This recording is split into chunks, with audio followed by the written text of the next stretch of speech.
Willkommen Modellbahnfreunde, willkommen zu einem neuen Video und wie ihr seht sind wir heute nicht auf der TT-Anlage in Blankenheim unterwegs, sondern auf einer riesigen, nach US-amerikanischem Vorbild gestalteten Z-Anlage im Maßstab 1:220.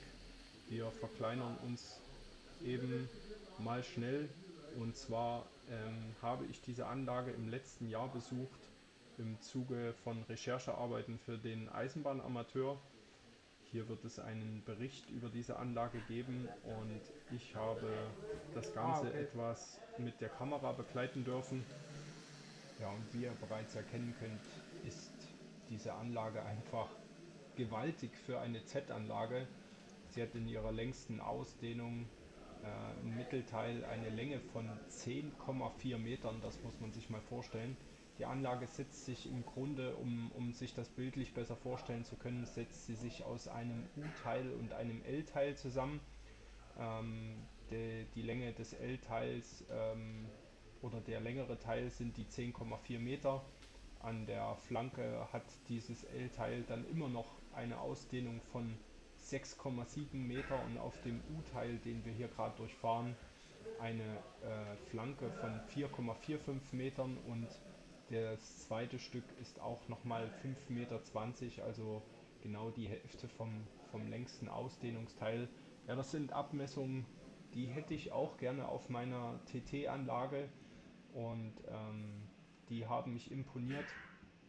Auch der Erbauer hat mich imponiert, weil der gute Mann ist taubstumm und kann dementsprechend nur, wir konnten uns nur mit Händen und Füßen und Aufschreiben mit ihm verständigen und er hat diese Anlage in einem Saal eines ehemaligen Restaurants aufgebaut, hat das ganze Haus vorher eigenhändig renoviert, also die schieren handwerklichen Leistungen sind einfach ja, fast nicht in Worte zu fassen und sehr erstaunlich und extrem respektabel aus meiner Sicht.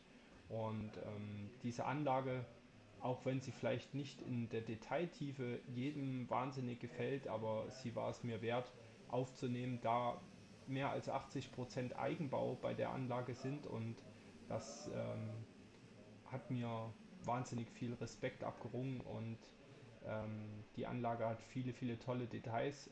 Wir dürfen wir nicht vergessen, wir reden hier von Spur Z. Da sind natürlich Details wie in H0 oder TT gar nicht so einfach umsetzbar.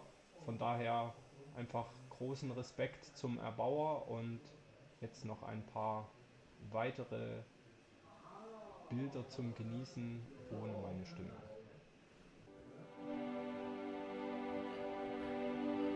Ah,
Ja, wie ihr seht, das ist haben der wir den Zug Nebenstreckenumlauf. gewechselt und sind hier auf einen, ich glaube, man sagt dazu Silverliner gegangen.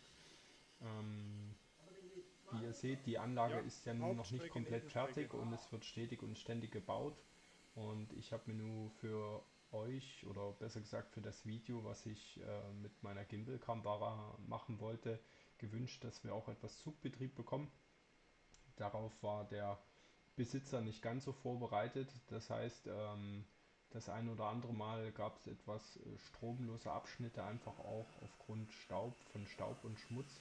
Ähm, Das soll aber den Spaß an dem Ganzen nicht mindern und den Zugbetrieb nicht schmälern. Natürlich sind meine Aufnahmen nicht die allerbesten, wie ihr seht, denn ich muss den Zug relativ schnell verfolgen und der Gleisplan ist sehr interessant, aber auch für jemanden, der zum ersten Mal an der Anlage ist, auch etwas verwirrend. Natürlich soll das so sein, damit es auch spannend ist, war aber für mich nicht immer einfach mit der Kamera zu verfolgen, da ich teilweise gar nicht so Kommt richtig leider auf wusste, der wo anderen kommt Seite der nicht so Zug jetzt gut. überhaupt raus und wo kann ich denn wie weiterfilmen. Denn die Kommunikation war ja auch nicht so, dass ich einfach fragen konnte.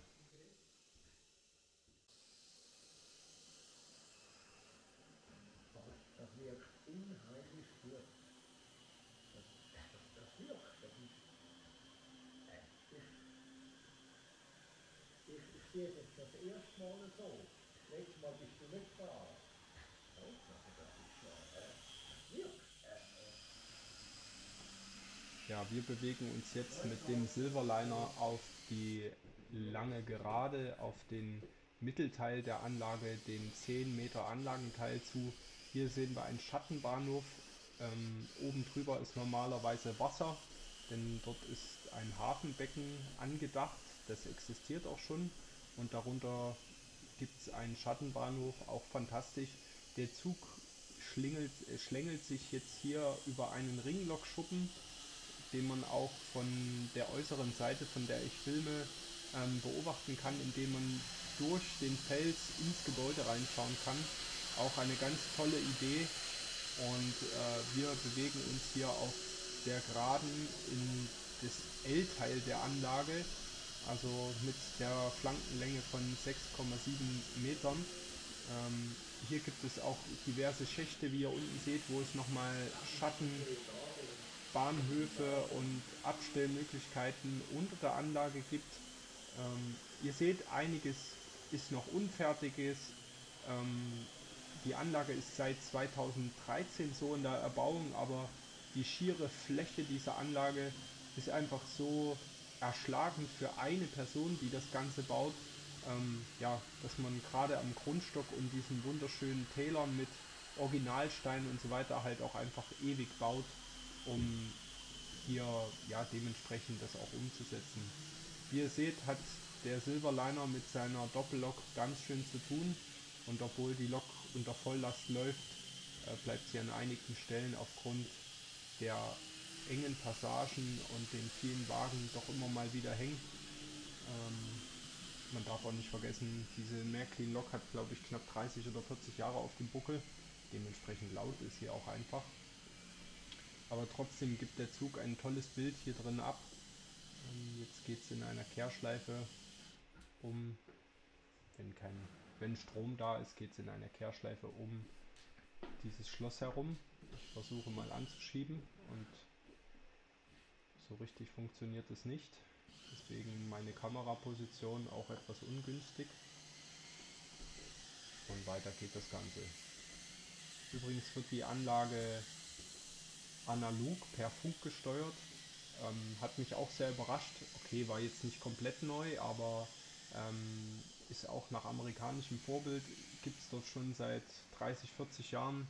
Ist dort gang und gäbe, dass man das so macht. Denn die Steuerung über so ein Funksystem, auch wenn es analog ist, macht bei der schieren Größe dieser Anlage natürlich absolut Sinn, weil sonst hast du das Problem, wenn du an zentraler Stelle stehst, dass du relativ schnell den Überblick verlierst. Ja, wir sind hier im L-Teil der Anlage und wie ihr seht, gibt es hier einige weiße Flecken und einige Bereiche, die noch nicht so weit im Ausbau sind. Dadurch hat es auch relativ viel Staub auf dem Abschnitt gehabt, warum der Zug immer mal wieder geruckelt hat und angehalten hat. warum ich die ein oder andere Szene rausgeschnitten habe. Ich war ja rein theoretisch oder ich war für andere Sachen eigentlich dort. Hauptsächlich haben wir Fotos gemacht und das Film haben wir nebenbei gemacht oder danach besser gesagt. Und darum habe ich euch jetzt einige Abschnitte rausgeschnitten. Der Zug ist jetzt wieder in der Mitte angelangt. Am Hauptbahnhof kommt er gleich wieder raus und hat den kompletten Nebenbahnstromkreis befahren, den der Zug befahren kann. Es gibt noch eine Hauptstrecke, aber wie gesagt, die hatte einige Stromunterbrechungen, deswegen sind wir den Nebenbahnabschnitt gefahren. Das ist der Hauptbahnhof. Rechts von uns ist der Ringlokschuppen und hier eine typische Szenerie eines amerikanischen Bahnhofs mit diesen ja fast schon hässlichen großen Riesendächern, die es da gibt. Das nochmal mit der Kamera eingefangen. Und zum guten Schluss werde ich euch noch Bilder einblenden, Bildszenen, die ich euch so in dem Video nicht zeigen konnte, da ich den Zug laufend begleitet habe. Und deswegen jetzt viel Spaß mit den Szenen und vielen Dank fürs Zusehen vorab schon mal. Und ich freue mich bis zum nächsten Mal.